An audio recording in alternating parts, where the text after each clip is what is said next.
कांग्रेस अब बिहार में गठबंधन नहीं बना रही है, बल्कि गठबंधन के नाम पर बड़ा खेल खेल रही है। जो बातें लालू यादव को सबसे ज्यादा नागवार गुजरती हैं, राहुल गांधी अब वही हरकतें बार बार बड़ी होशियारी से दोहरा रहे हैं। अब सवाल उठता है, क्या ये एक्सीडेंटल टसल है या फिर कांग्रेस की सोची समझी सियासी चाल?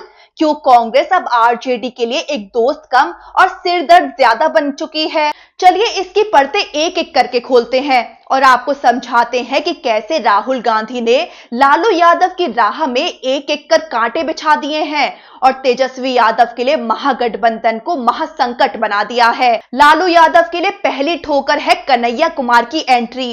कन्हैया कुमार बिहार में आते हैं और आरजेडी की नींव हिलने लगती है। उनकी मौजूदगी ही तेजस्वी यादव की काबिलियत पर सवाल खड़े करने लगती है।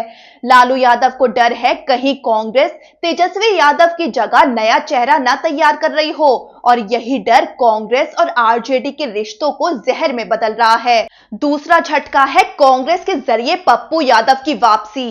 पप्पू यादव जब आरजेडी में थे तो भी आरजेडी को ललकारते रहे। अब कांग्रेस उन्हें फिर से मंच दे रही है। मतलब साफ है कि आरजेडी के सामने विपक्ष नहीं, अब गठबंधन का ही एक टुकड़ा चुनौती बन गया है।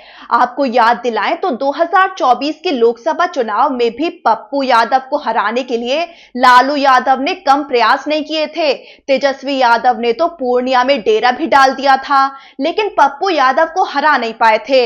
अब राहुल गांधी बिहार में कन्हैया कुमार और पप्पू यादव दोनों को प्रमोट कर रहे हैं, तो आरजेडी के लिए परेशानी तो खड़ी होनी ही है। तीसरा वार है दलित कार्ड की चालाकी। राजेश कुमार को कांग्रेस की कमान देना ये सिर्फ जाति समीकरण नहीं, ये सीधी टक्कर है आरजेडी के वोट बेस पर। अब राहुल गांधी के निशाने पर है दलित समाज, वो भी लालू यादव के मजबूत गढ़ में घुसकर। चौथी मुश्किल है मुस्लिम वोटों में सेंधमारी। लालू यादव बिल्कुल नहीं चाहते हैं कि कांग्रेस मुस्लिम वोट बैंक में हिस्सेदार बने और वोटों का बंटवारा हो। 2019 के लोकसभा चुनाव में जब आरजेडी अपना खाता नहीं खोल पाई थी तो कांग्रेस के मोहम्मद जावेद किशनगंज से लोकसभा पहुंच गए थे। 2020 के बिहार विधानसभा चुनाव में बेशक सबसे ज्यादा मुस्लिम विधायक आरजेडी के ही थे, लेकिन 19 विधायकों में 4 कांग्रेस के थे और 5 असदुद्दीन ओवैसी की पार्टी एआईएमआईएम के।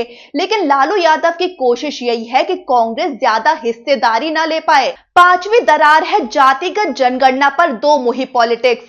जातिगत जनगणना पर भी राहुल गांधी की हद से ज्यादा सक्रियता लालू यादव को पसंद नहीं है और जब राहुल गांधी ने बिहार में हुई जातिगत जनगणना को फर्जी बता दिया था तब तो लालू के लिए बर्दाश्त करना भी काफी मुश्किल हुआ होगा।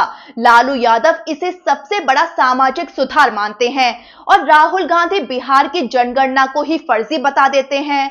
यानी कि जिस मुद्दे से आरजेडी को ताकत मिलती है, कांग्रेस उसी पर सवाल उठा रही है। लालू यादव असल में कास्ट सेंसस के सबसे बड़े पैरोकार हैं। ये लालू यादव ही हैं जो महिला आरक्षण बिल में पिछड़ी महिलाओं के लिए कोटे की मांग पर अड़े हुए थे। लालू यादव तो यहां तक कह चुके हैं कि अगर राष्ट्रीय जनगणना में कास्ट सेंसस नहीं हुआ तो पिछड़े वर्ग के लोग जनगणना का ही बहिष्कार करेंगे।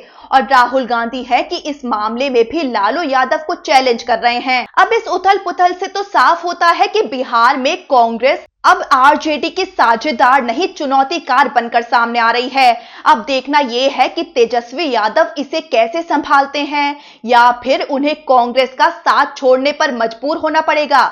अब देखना यह भी होगा कि क्या राहुल गांधी की ये सक्रियता और रणनीति होने वाले बिहार चुनाव में कांग्रेस को फायदा पहुंचा पाएगी या नुकसान झेलना पड़ेगा।